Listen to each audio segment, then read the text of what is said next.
Hey everybody, welcome back to another episode of You're So Worth It. My name is Tim. And my name is Terry.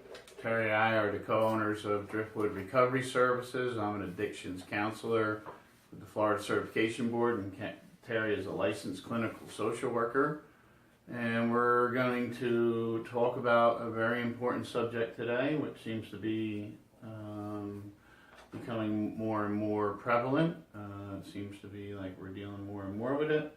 And so we figured, well, it's time to do a video and support our followers and just to support the cause because it's the right thing to do. So with that being said, Terry, what's our topic for tonight? Our topic is enabling. And I picked this topic because I talked to a couple people today, just in one day, that were struggling with this. So I thought I kind of changed my idea for the topic because we've missed a few weeks and we're kind of trying to get back on track. And I think this is something really common that a lot of our clients come in struggling with different forms of this due to different situations. So to start out, we're going to kind of give you just some examples of what enabling is. And we're not talking about healthy enabling. There's healthy enabling, right? Helping somebody out that needs it, that's a rewarding, positive experience. We're talking about unhealthy enabling. So, I don't know if you guys can see this, but removing the natural consequences from one's behavior. So, you're helping somebody else avoid the consequences for their usually erratic, destructive, behavior. And the next one is, do you want to say anything about that, about the erratic, this just general comment on the top, or keep going? Well, when somebody comes in, swoops in, helicopters in, and saves someone from an opportunity where this person could have learned by their mistakes. Healthy enabling allows us to learn from these mistakes. It allows us to change the experience. It allows us to change how we would react to it. And unfortunately, people have their own personal needs, which drives a lot of enabling. Enabling is like what Terry was talking about. It's just very detrimental overall. There's healthy like Terry said, enabling, like Terry said. But when I stop somebody from a natural process, when I take away the opportunity for somebody to learn in a healthy way, that is unhealthy enabling. That's dysfunctional enabling, and it's stemming because of something going on with the person that's coming in doing the rescuing, someone that's coming in helicoptering. Yeah, and that's often something that I hear. Well, what's wrong with this person? Why do they keep doing these things to me? Why do they? And I turn it around and be like, well, what's wrong with you? What is going on with you? The fact that you are allowing this, that you're encouraging this, that you're not holding this person accountable. And that kind of goes to our second one, giving someone the means or authority to do something. So it's almost like you're allowing them to do unhealthy things which affect you, your family, your relationship. And then it's also that you are, by enabling, you are encouraging dysfunction. Would you agree? Absolutely. I do what I know. Correct.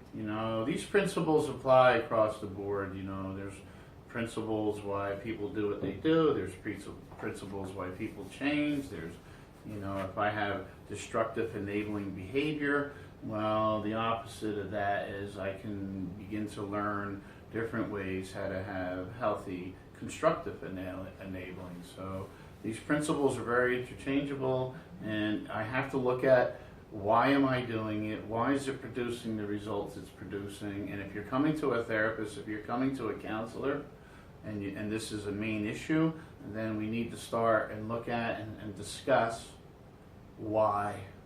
Why am I adding to the dysfunction? Yeah, and why are you allowing irresponsible behavior?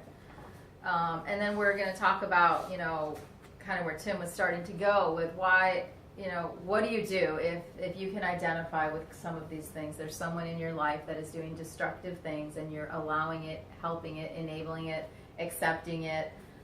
So some of the things that I wrote down that we're going to talk about is number one, look at the results.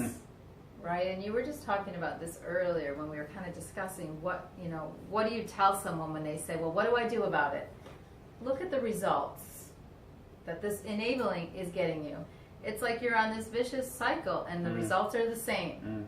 Might help the person for a minute until the next drama or the next tragedy or the next needing of money or whatever. It's a cycle. The results are the same. What you're doing to enable is actually not helping the person. Yeah, and with my concentration is addiction. So, somebody says to me, and they mean it.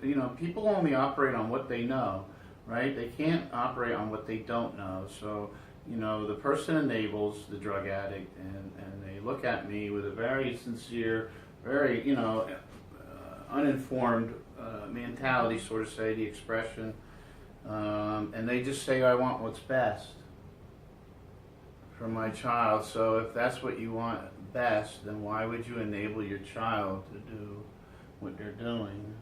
So it's just, a lot of it's denial. I have this vision in my head of what I think it's supposed to be like, and I want the help, I seek help, and then when somebody starts challenging my thinking, when somebody starts challenging my needs, sort of say, I look at it like, if you just look at it as like it's a big pin, and somebody like a therapist, somebody who's very experienced in this, the client or the person that has these enabling behaviors, this denial, it's denial with a capital D, and they look at us when we start challenging it and ask them to start taking looks at it like we're just this big giant pin and we're about to pop their thought bubble, sort of say, of what they want it to be like.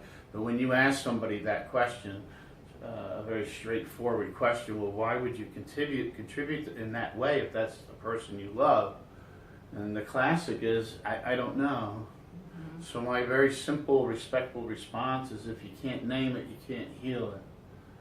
So. And that's kind of what we're going to with number 2. Take an examination of your feelings. What does this give you? And it's almost like you learn to live in the dysfunction. You learn to live in that role of being the enabler, the rescuer. So look at where that's coming from, and that would take, work with a therapist. Work at where this stemmed from. Is this something you grew up with? Is this a pattern you saw in your family? Is this giving you some value? All kinds of things it could be. And once you identify those, start changing your patterns, changing your thinking. All therapeutic modalities are really trying to help you to change your thought process, because you are what you think. Right. Patterns become either healthy or unhealthy pattern. We're humans, and we like routine, whether it's a healthy routine or a negative routine. You can learn how to change your patterns. Number 4, I think, is the biggest thing when someone's going through enabling or any kind of unhealthy emotional thing, is start advocating for yourself instead of all the time you think you're advocating for this other person. Start spending that time. Who's taking care of you then? If you're spending all this time and energy taking care of someone else, who's advocating for you? You're your biggest advocate. If you spent half as much time on your own needs as you did trying to thinking you're helping someone else, then that would be a pathway for a start. Well, that's part of the illusion too. It's part of the denial. You think you're advocating, but what are you advocating for? Are you really advocating, or are you feeling? Are you trying to fill your empty tank? Correct. Yes. Right? Yeah. And it's not working. Oh, the person's still miserable. That's my kid. I love him. Yeah. you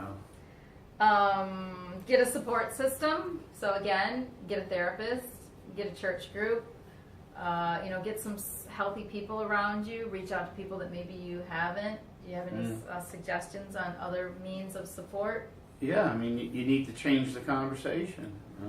There's plenty of ways to do that. Enablers know how to enable. It's what they do best. There's no difference between an enabler doing that or a drug addict or any other type of addiction, because enabling is addiction. And it's a very difficult thing to overcome. It's a very difficult thing to let go of, because it gives me that false sense of security. It gives me a false sense of worth.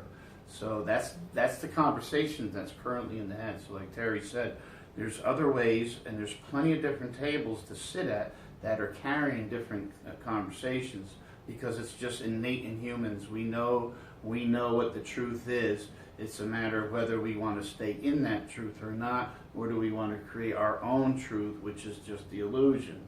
Because anything that's truthful does not pay as a disservice. The truth is always there, and the truth is always serving. God is truth. Enabling is not. So there's a lot of tables to sit at. It depends on what table you want to sit at. Who do you want to sit at with? Who do you want to sit at a table where people are building you up? Do you want to sit at a table where people are holding you accountable? Do you want to sit at a table where people are asking you to do things you don't want to do?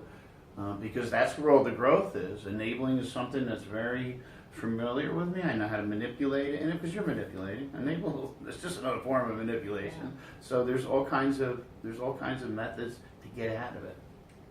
Yeah, and that's part of number 6, acknowledging your role. Like, let's get honest with what you're really doing and face it and decide you want to do something about it.